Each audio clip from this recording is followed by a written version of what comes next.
বাসর ঘরে ঢুকেই আমার স্বামী আমাকে বলল, এই শুনো, আমি শুধু আমার মা বাবার কথা রক্ষা করতে আমি তোমাকে বিয়ে করেছি। তা না হলে জীবনেও আমি তোমাকে বিয়ে করতাম না। তারপর আমি কিছু বলার চেষ্টা করলাম, কিন্তু আমার স্বামীর এমন মেজাজ দেখে আমি ভয় পেয়ে গেলাম। মনটা তখন অনেক খারাপ হয়ে গেল। কিছুক্ষণ নীরব থাকলাম। তারপর আমি আমার স্বামীর সাথে আমি এমন একটা কাজ করলাম, যার ফলে আমার স্বামী আমাকে পাগলের মতো ভালোবাসতে বাধ্য হল। বন্ধুরা, কি এমন কাজটি করেছিলাম, যার কারণে আমার স্বামী এক পলকেই আমাকে তার জীবনের চাইতে বেশি ভালোবাসতে বাধ্য হল? জানতে হলে পুরো গল্পটি শুনতে হবে। তাহলে চলুন বন্ধুরা, গল্পটি শুরু করি। গল্পটি শুরু করার আগে বন্ধুরা, তোমাদের নিকট আমার বিশেষ অনুরোধ, দয়া করে তোমরা আমার চ্যানেলটি সাবস্ক্রাইব করে আমাকে সাপোর্ট করবা। হ্যালো বন্ধুরা, আমি ঝুমুর। আমার বিয়ের প্রথম রাতেই আমার স্বামী সুজন আমাকে বলল, দেখুন, আপনার প্রতি আমার কোনো ইন্টারেস্ট নেই। মায়ের জিদের জন্য বিয়েটা করতে রাজি হয়েছি। আপনি আমার বাবা মায়ের খেয়াল রাখলেই চলবে। বাসর রাতে রুমে প্রবেশ করেই আমার স্বামী সুজন কথাগুলো বলে বারান্দায় চলে গেল। আমি অবাক হয়ে তাকিয়ে রইলাম। এটা মোটেও আশা করেনি আমি তার কাছ থেকে। রাগে ফুলে উঠেছিলাম আমি। মনে হচ্ছিল আমার স্বামী সুজনকে ধরে ইচ্ছেমতো পিটাতে। আমি মনে মনে বললাম, বেটা, বিয়ে করবি না তো বাবা মাকে বললেই পারতি। আমার জীবনের উপর কেন বুলডোজার চালালি? আমি তোর কি ক্ষতি করেছিলাম? কথাগুলো বলেই আমি কাঁদতে শুরু করলাম। তারপরও সে আমার কাছে আসছিল না। আমি অনেক কষ্টে চোখের জল ফেলছিলাম আর বলতে শুরু করলাম, কার কাছে বাবা মা আমাকে বিয়ে দিয়েছে, যে কিনা বাসর রাতে বাসর ঘর ছেড়ে গিয়ে বারান্দায় বসে আছে। অনেক কষ্টে আমার রাতটা পার হলো। বন্ধুরা, কি যে কষ্ট হচ্ছিল সেদিন আমার, তা তোমাদেরকে বোঝাতে পারবো না। এই কষ্টটা শুধু তারাই বুঝবে যারা আমার মতো অবস্থায় পড়েছে।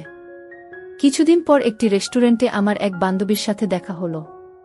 বান্ধবী আমার কাছ থেকে জানতে চাইল আর বলল, ঝুমুর, কি খবর তোদের? কেমন চলছে তোদের দাম্পত্য জীবন? আমি কিছুক্ষণ চুপ থেকে বললাম, আর কইস না হিমা, আমার কপালটাই খারাপ। তা না হলে আমার কপালে এই অবস্থা কেন? হিমা বলল, ঝুমুর, কি হয়েছে? আমায় একটু খুলে বল প্লিজ। তারপর আমি ঝুমুরকে বললাম, আমার স্বামী তো বাসর ঘরে আমার দিকে ফিরেই তাকায়নি। সে গিয়ে বারান্দায় বসে আছিল। আমার মুখ থেকে এমন কথা শুনে হিমা বলল, দোস্ত, তুই এইসব কি বলতাছস? আমার তো বিশ্বাসই হচ্ছে না। বরং সে আমার কথা শুনে আরো হাসতে লাগল। কিছুক্ষণ পর সে লক্ষ্য করল আমার চোখে জল। তার সে সিরিয়াস ভেবে বলল, বলিস কি ঝুমুর, তোর সাথে ভালো করে একবার কথাও বলেনি? আমি বললাম, না রে দুস্ত, কথা বলা তো দূরে কথা, একবার ভালো করে তাকায়নি পর্যন্ত। হিমা হাসতে লাগল। তা দেখে আমার গা জ্বলে উঠল। গলা টিপে ধরলাম আমার বান্ধবী হিমাকে আর বলতে লাগলাম, আমার সর্বনাশ আর তোর পৌষ মাস। তারপর হিমা বলল, সরি সরি সরি দোস্ত বলতে লাগলো আর হাসতে লাগল। সে আমাকে দমক দিয়ে বলতে লাগল, এবার হিমা তুই হাসি বন্ধ করবি, হাসি বন্ধ কর বলছি। তারপর হিমা বলল, ঠিক আছে দোস্ত, এবার হাসি বন্ধ করলাম।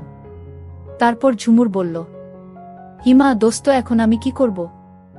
আইডিয়া থাকলে বল। তারপর হিমা বলল, দোস্ত, আমি তোকে কি যে আইডিয়া দেব বুঝতে পারছি না। তারপরেও বলছি, তুই একজন উকিলের সাথে দেখা কর। যে স্বামী তোর মনের কথা বুঝে না, বাসর রাতে গিয়ে বারান্দায় বসে থাকে, তার সাথে তোর কি এইভাবে সংসার হবে? তোর কি এইভাবে দিন যাবে? তার চাইতে দোস্ত এক কাজ কর, তাকে ডিভোর্স দিয়ে চলে আয়। আমি বললাম, তোর সাহস তো কম না, তুই আমার সংসার ভাঙার বুদ্ধি দিচ্ছিস? হিমাকে ধমক দিয়ে বললাম, তোর মতো বন্ধু থাকলে আমার আর শত্রুর প্রয়োজন হবে না। আমার এই রকম কথা শুনে আমার বান্ধবী হিমা বলল, সরি দোস্ত, আমি তোর সাথে ফান করলাম। রাগে আমার মাথা নষ্ট। আর তুই ফান করছিস? সরি দোস্ত, আমার ভুল হয়ে গেছে। এবার বল, তোর কিসের আইডিয়া লাগবে? আমি বললাম, হিমা, তুই আমাকে একটা পরামর্শ দে, কিভাবে আমার হাতের মুঠোয় আনা যায়। তুই আমাকে পারলে সেই আইডিয়া দে। তারপর আমার বান্ধবী হিমা হেসে দিয়ে বলল, হায়রে কপাল, সবাই ছেলে পটায়, আর তুই হাজব্যান্ড পটাবি? আমি বললাম, হিমা দেখ, বিয়ে তো ছেলে খেলা নয়। তাছাড়া আমার সাথে আমার বাবা মায়ের মান সম্মানও জড়িয়ে আছে। হিমা বলল, দোস্ত, তুই যা বলছস তা ঠিক। তাহলে শুন, একটা উপায় আছে তোর স্বামী তোর হাতের মুঠোয় আনার। আমি খুব আগ্রহ নিয়ে বললাম, দোস্ত তাড়াতাড়ি বল। তারপর হিমা আমাকে অনেক চমৎকার একটি টেকনিক দিল। তারপর আমিও আমার বান্ধবীর দেওয়া আইডিয়া অনুযায়ী কাজ করতে শুরু করলাম। সত্যি কথা বলতে আমার বান্ধবীর দেওয়া আইডিয়াটা আমার স্বামীর এখানে ম্যাজিকের মতো কাজ করেছিল।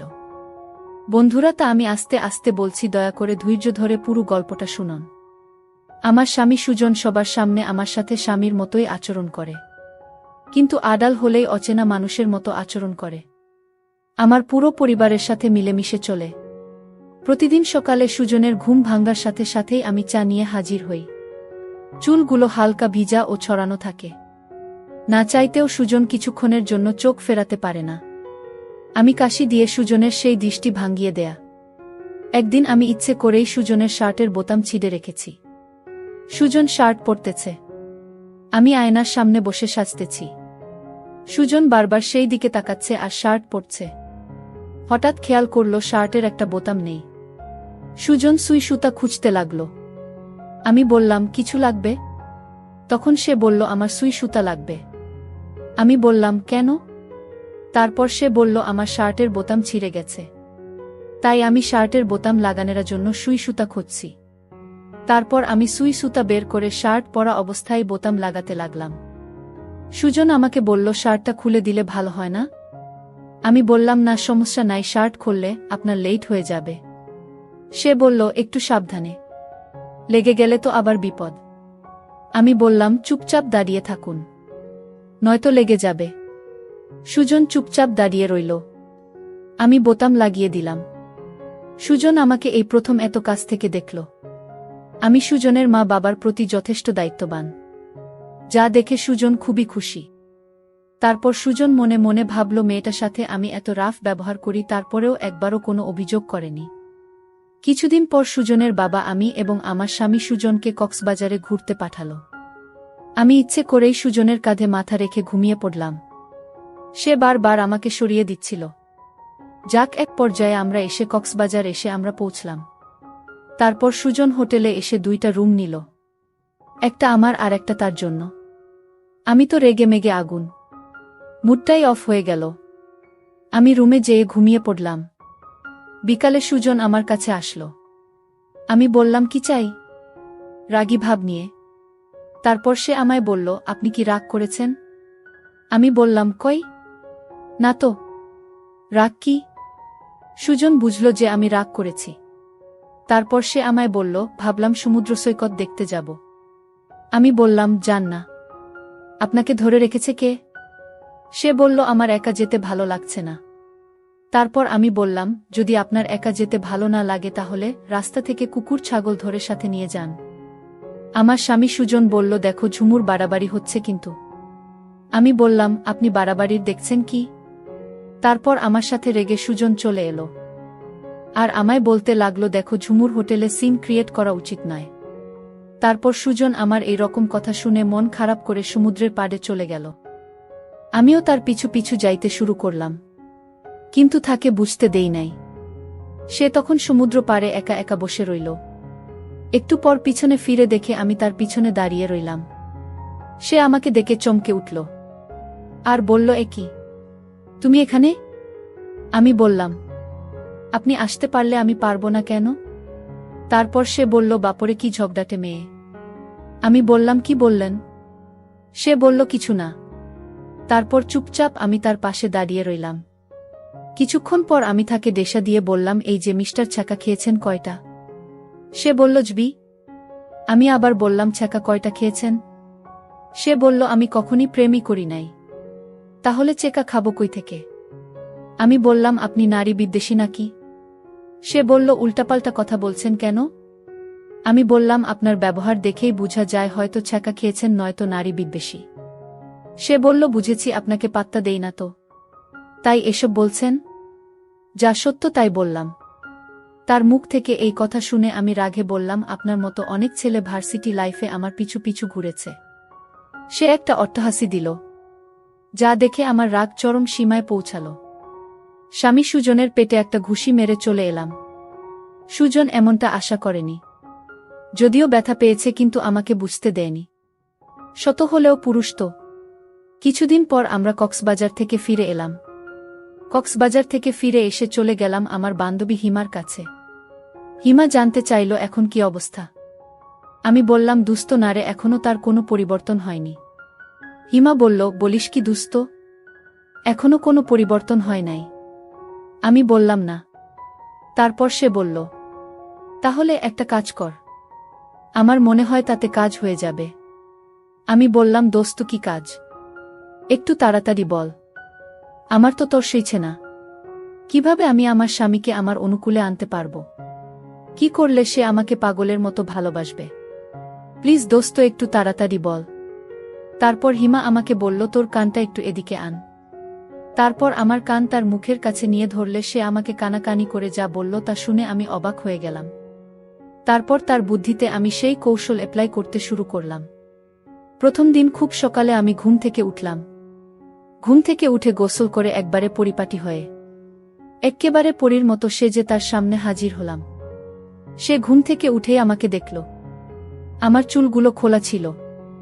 সে ঘুম থেকে ওঠার সাথে সাথেই তার জন্য আমি চা নাস্তা নিয়ে গেলাম এবং তাকে দেখে একটা মুচকি হাসি দিলাম।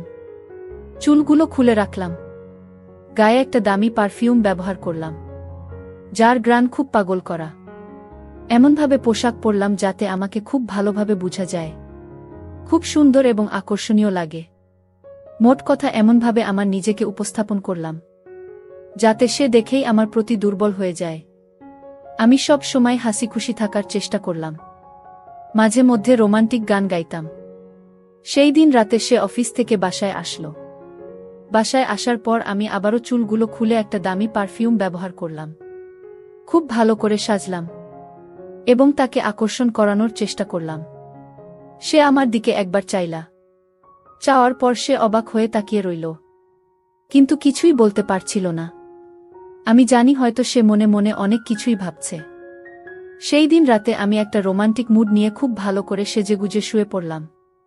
কিন্তু রাত যখন একটা বাজে, তখন আমার কাছে মনে হলো কেউ আমার সাথে অন্যরকম কিছু করার চেষ্টা করছে।